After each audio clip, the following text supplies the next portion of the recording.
வணக்கம் உறவுகளே, நான் கனடாவிலேருந்து ஜானு. இன்றைக்கு என்னோட யூடியூப் சேனலில் ஒரு புதுமையான ஒரு வீடியோ பார்க்க போகிறீங்க.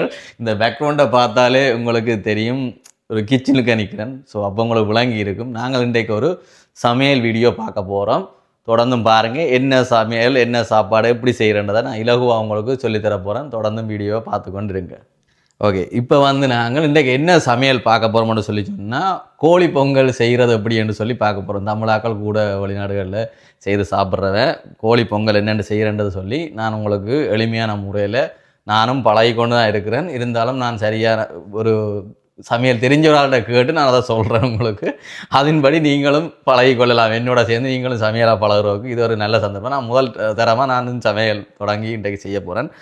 அதுக்கு நாங்கள் ஊர்கோழியை கடையில் வாங்கி எங்களுக்கு தேவையான அளவில் இதை வெட்டி வச்சுட்டு உப்பும் தூளும் போட்டு மிக்ஸ் பண்ணி போட்டு அதை நாங்கள் ஒரு 30 நிமிடம் ஊற விட வேணும். அதுக்கு பிறகு நாங்கள் வெங்காயம் மிளகாய்களை வெட்டி போட்டு வரமணத்தியால் முடிய விட்டு அடுத்த கட்ட வேலையில் தொடங்கலாம். முதல் இப்போ நான் உங்களுக்கு இந்த சிக்கனை அதுக்குள்ளே போட்டு தூளையும் முப்பையும் போட்டு மிக்ஸ் பண்ணுறேன். அதை பாருங்கள். இப்போ நாங்கள் முதல் இப்படி ஒரு பாத்திரத்தை எடுத்திங்கன்னு சொன்னால் உங்களுக்கு மிக்ஸ் பண்ணுறது ஈஸி. முதல் சிக்கன் அதுக்குள்ளே போட்டுட்டு பிறகு நாங்கள் உப்பையும் தூளையும் தேவையான அளவு போடலாம். கோழி பொங்கலும் ஒவ்வொரு இடத்துல ஒவ்வொரு மாதிரி செய்வோம். நம்ம ஒவ்வொரு ஊர்கள் சாப்பாடுகள் தெரியும் தானே. நாங்கள் கிட்டத்தட்ட பிரதானமாக ஒரே மாதிரி இருந்தாலும் ஒவ்வொரு இடங்களுக்கு இடம் வித்தியாசப்படும். சில பேர் உரைப்பு கூட போடுவினோம், தூள் அது அந்த மாதிரி இது நாங்கள் செய்கிற முறையை உங்களுக்கு சொல்கிறோம். இதை நீங்கள் செய்து பார்த்து பிறகு சொல்லுங்கள் எப்படி இருக்குன்னு சொல்லி கமெண்ட்டில் இப்போ சிக்கனை போட்டாச்சு. இதுக்கு நான் போட்ட சிக்கன் அளவுக்கு ஒரு 4 கரண்டி தூள் போட்டால் ஓகே இருக்கும். அது உரைப்பு கூட தேவையானாக்கள் நீங்கள் பார்த்து போடுங்க அதுக்கேற்ற மாதிரி.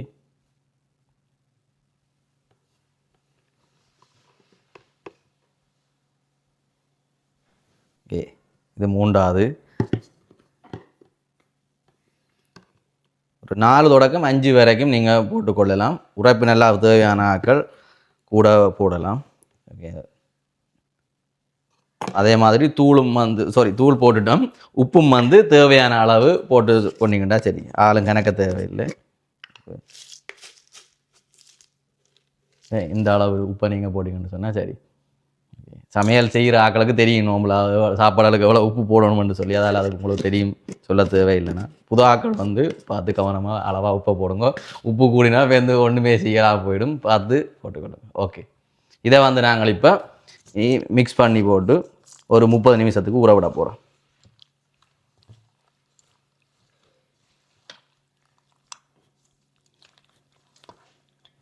ஒரு காலமும் சமைக்காதனான்னு யூடியூப் பண்ண தொடங்கி சமைக்கிற அளவுக்கு வந்துட்டேன். ஓகே, யூடியூப்பால் எது நன்மையோ இல்லையோ சமையலாச்சும் பழகிடுவேன் போல இடக்கு. என்னோட சேர்ந்து நீங்களும் புதுசாக சமையல் பழகிறாக்கள் நீங்களும் சேர்ந்து பழகினீங்கண்டா ஓகே. இன்னும் ஒரு கொஞ்ச காலத்தில் நான் வீடியோ போட்டு நான் பெரிய சமையல்காரனாக வந்துடுவேன். அதுக்கு பிறகு பாருங்கள். ஓகே, என்னோடய வீடியோ தொடர்ந்து நான் சமையல் வீடியோக்களையும் போடுவேன். அதை பற்றி உங்களோட கருத்துக்களை நீங்கள் என்னோடய கமெண்ட் செக்ஷனில் போடுங்க. தொடர்ந்து சமையல் வீடியோவை போடணுமா இல்லையா என்னென்னு சொல்லி உங்களோட விருப்பங்களையும் ஆதரவை தந்தீங்கன்னு சொன்னால் நான் அதுக்கேற்ற மாதிரி அப்படியே தொடர்ந்து வீடியோக்களை நிறைய போடலாம்.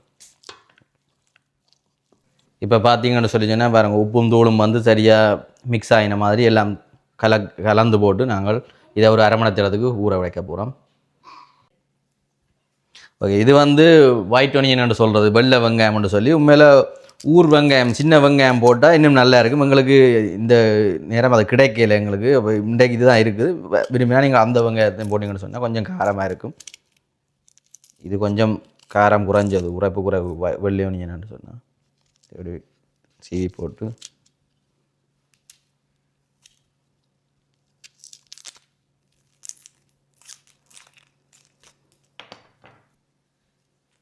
வெங்காயம் உரிச்சு போட்டு இந்த கழுவி போட்டு வெட்ட போகிறோம்.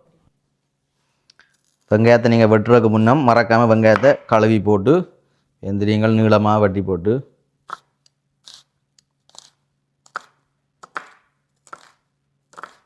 வெங்காயம் கொஞ்சம் நிறைய போடணும். இதுக்கு நீங்கள் அதை மறக்காமல் செய்தா சரி.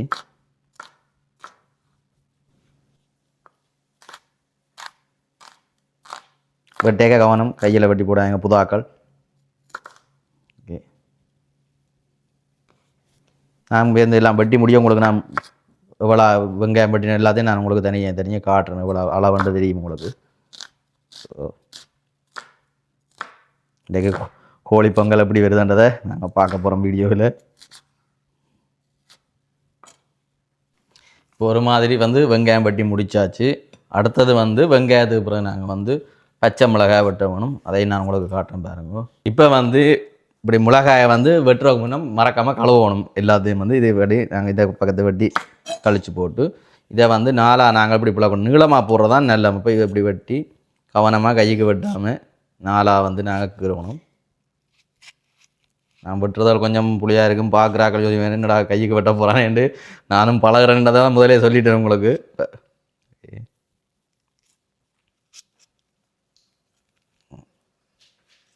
ஓகே,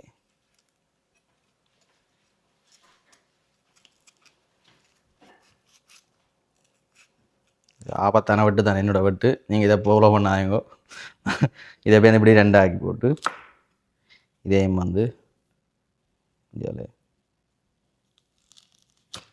இப்படியும் வெட்டலாம். சும்மா நாங்கள் எங்களுக்கு எது ஈஸியாக அப்படி வெட்ட வேண்டியா, இந்த பக்கம் அப்படி வெட்டி வெட்டி வெட்டி வெட்ட வேண்டியா, கீறி போட்டும் வெட்டலாம். நீங்கள் இப்படி வெட்டி நாளாக பிடிச்சா சரி, ஒரு மிளகாய் 2 துண்டாகி விட சரி. ஓகே, இதுக்கு ஓகே மக்களே, பல போராட்டத்துக்கு மத்தியில் ஒரு மாதிரி இந்த மிளகாயை வெட்டி முடிச்சிட்டேன். இது கொஞ்சம் பெரிய மிளகாய் என்ன பண்ணால் கொஞ்சம் காரம் குறைவு, அதால் நிறைய போடுறோம். மற்ற இதை விட இதே மாதிரி நல்ல சின்ன மிளகாய் இருக்கும், அது கொஞ்சம் காரம் கூடவே இருக்குது. நீங்கள் அதை வந்து அளவாக போட வேணும். அப்போ நீங்கள் எந்த மிளகாயை போடுறீங்கன்றதை பொறுத்து அளவும் மாறுபடும். வந்து இது வந்து பெரிய மிளகாய் கொஞ்சம் காரம் குறைவு என்ன பண்ணால் நாங்கள் இவ்வளவு நிறைய வெட்டி இருக்கிறோம். நீங்கள் மற்ற சின்ன மிளகாய் போட்டிங்கன்னு சொல்லி சொன்னால் அது கொஞ்சம் காரம் கூட, அதுட்டு அளவை வந்து கொஞ்சம் குறைச்சி போட்டிங்கன்னு சொன்னால் சரியாக இருக்கும். ஓகே, வெங்காயம் வெட்டியாச்சு, மிளகாய் வெட்டியாச்சு. அடுத்தது வந்து கறிவேப்பிலை வந்து தேவையான அளவு போடணும். அதை நான் உங்களுக்கு காட்டுறேன். இப்போ பார்த்தீங்கன்னு சொல்லி சொன்னால் கோழி பொங்கலுக்கு என்னென்ன தேவைன்னு சொல்லி தேவையான பொருட்கள் வந்து இதில் வச்சுருக்கு. வந்து பாருங்கள், ஏற்கனவே சிக்கன் நாங்கள் உப்பும் தூளும் போட்டு ஊற வச்சுருக்கிறோம். அடுத்தது அரிசி 3 போனி அரிசி இருக்குது இதில். வெள்ளை வெங்காயம், மற்றது பச்சை மிளகாய், கறிவேப்பிலை தேவையான அளவு, மற்றது தேசிக்காய், அதோட மறக்காமல் உப்பும் தேவையான அளவு போட வேணும். இவ்வளவு விஷயம் இருக்குது. அடுத்த இதில் என்ன செய்யணும்னு சொன்னால் அரிசியை கழுவி போட்டு போட போகிறோம்.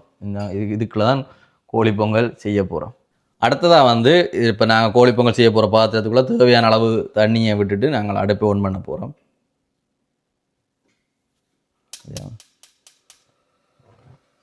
அடுப்பை ஓன் பண்ணி கொஞ்சம் கையில் விட்டால் உடனே அந்த தண்ணி கொதிச்சிடும்.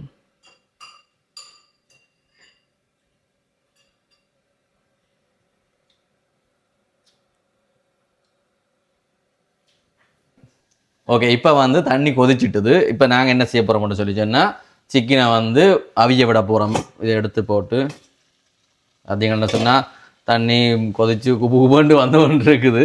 ஸோ இதுக்குள்ளே வந்து நாங்கள் இனி சிக்கனை போட போகிறோம். பாருங்க, கவனம் தண்ணியை பறக்காத மாதிரி போடணும், ஸ்லோவாக.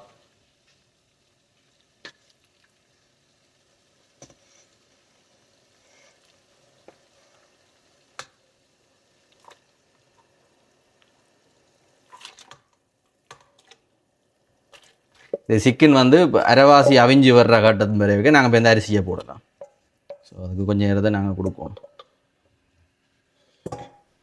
ஓகே, நாங்கள் இப்போ சிக்கனை போட்டுட்டு கொஞ்சம் மிக்ஸ் பண்ணி விடணும். அப்போ தான் எல்லாம் ஊறி வரும் வடிவாக. இந்த சிக்கன் வந்து ஒரு அரைவாசி அவிஞ்சு வர கட்டம் பிறகுல அரிசியை போட சரி. ஓகே, மிக்ஸ் பண்ணியாச்சு. இனி நாங்கள் இதை மூடி விடுவோம். இப்போ பார்த்தீங்கன்னு சொன்னால் பாருங்க, கொஞ்சம் சிக்கன் கொதிச்சு கொண்டு இருக்குது.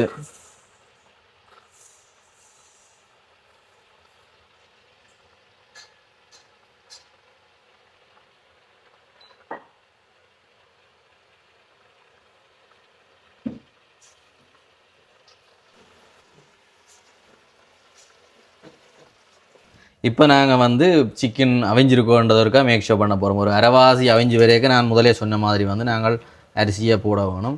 அப்போ நாங்கள் ஒரு வெளியே எடுத்து பார்க்குற அளவு தெரியும் வந்து இது வந்து ஓரளவு அரைவாசி கூட அவிஞ்சு வந்துட்டுது. ஸோ இனி நாங்கள் வந்து இதுக்கூட அரிசியை போடலாம்.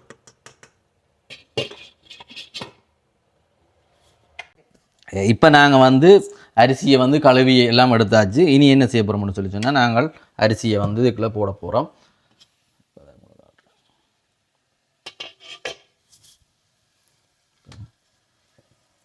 கவனமாக வந்து சுடு தண்ணி கையில் பறந்தால் சுடும், பார்த்து ஸ்லோவாக போடணும்.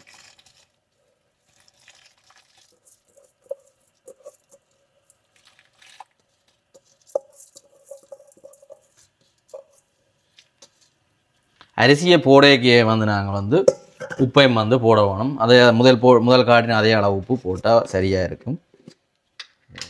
அரிசி போட்டுட்டு நீங்கள் உப்பையும் போடுவோம்.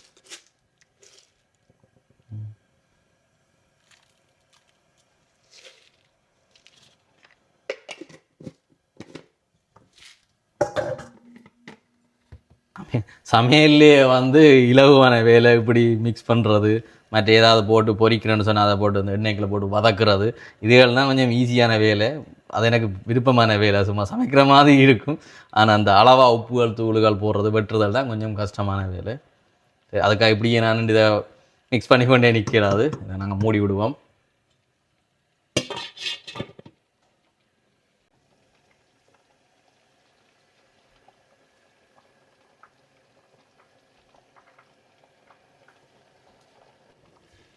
இப்போ வந்து நாங்கள் அரிசியும் சிக்கனும் வந்து அவிஞ்சிட்டு வந்து பார்க்கணும். இப்படி எடுத்து பார்த்தோம்னா அவ்வளோ தெரியும் எங்களுக்கு. ஸோ இப்போ பார்த்தீங்கன்னு சொல்லிச்சுன்னா அவிஞ்சிட்டுது, சிக்கனும் அரிசியும் வந்து அவிஞ்சிட்டுது. இனி நாங்கள் முதலே வெட்டி வச்ச வெங்காயங்கள், மற்றது மிளகாய், கறிவேப்பிலை எல்லாத்தையும் வந்து நாங்கள் போட போகிறோம். முதல் வெங்காயத்தை போடுவோம். அடுத்ததாக வந்து மிளகாயை போடுவோம்.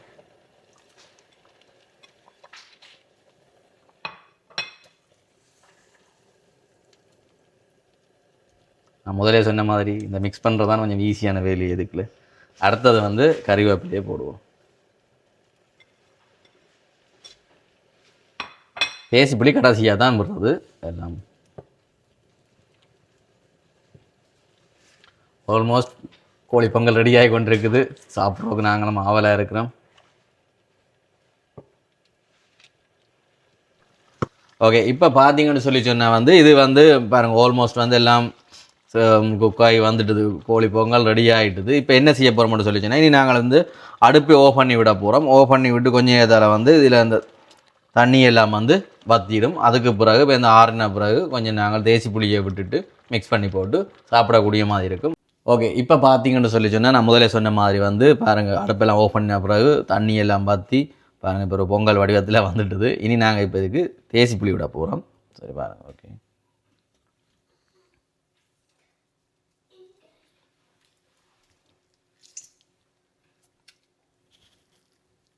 ரெண்டு இலை புளிஞ்சு விடுவோம் படிவா.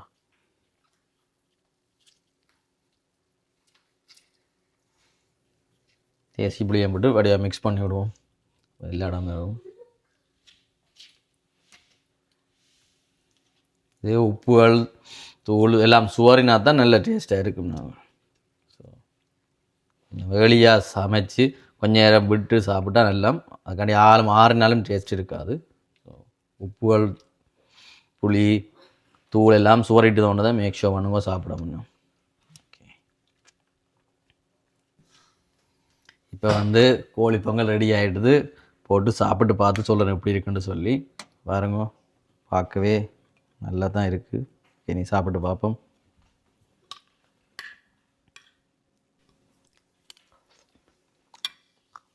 சிக்கன் எல்லாம் அவிஞ்சு நல்ல உரைப்பாக சூடாக இருக்குது. இந்த குளிருக்கு நல்லா இருக்குது எங்களுக்கு. நீங்களும் உங்களோட வீட்டில் செய்து பார்த்து சாப்பிட்டுட்டு சொல்லுங்க எப்படி இருக்குன்னு சொல்லி. இது வந்து என்னோட யூடியூப் சேனல் நான் முதல்ல சொன்ன மாதிரி முதலாவது சமையல் வீடியோ. இது மாதிரி உங்களுக்கு சமையல் வீடியோ தொடர்ந்தும் என்னோட யூடியூப் சேனலில் வேணுமென்று சொல்லி சொன்னால் கமெண்ட் செக்ஷனில் வந்து நீங்கள் போடுங்க. தொடர்ந்தும் இந்த மாதிரி வீடியோக்களை நான் உங்களுக்கு மாதத்தில் 2 வீடியோனாலும் தாரத்துக்கு முயற்சி பண்ணுறேன். என்னோட இந்த வீடியோ பிடிச்சிருந்தால் மறக்காமல் லைக் பண்ணுங்கள், கமெண்ட் பண்ணுங்கள், ஷேர் பண்ணுங்கள். எல்லாருக்கும் மறக்காமல் ஜனுசன்ஸ் வேர்ல்டுன்னு என்னோட யூடியூப் சேனலை சப்ஸ்கிரைப் பண்ணி போட்டு வீடியோக்களை பாருங்கள். தொடர்ந்தும் அடுத்த வீடியோவில் சந்திக்கிறேன். நன்றி, வணக்கம்.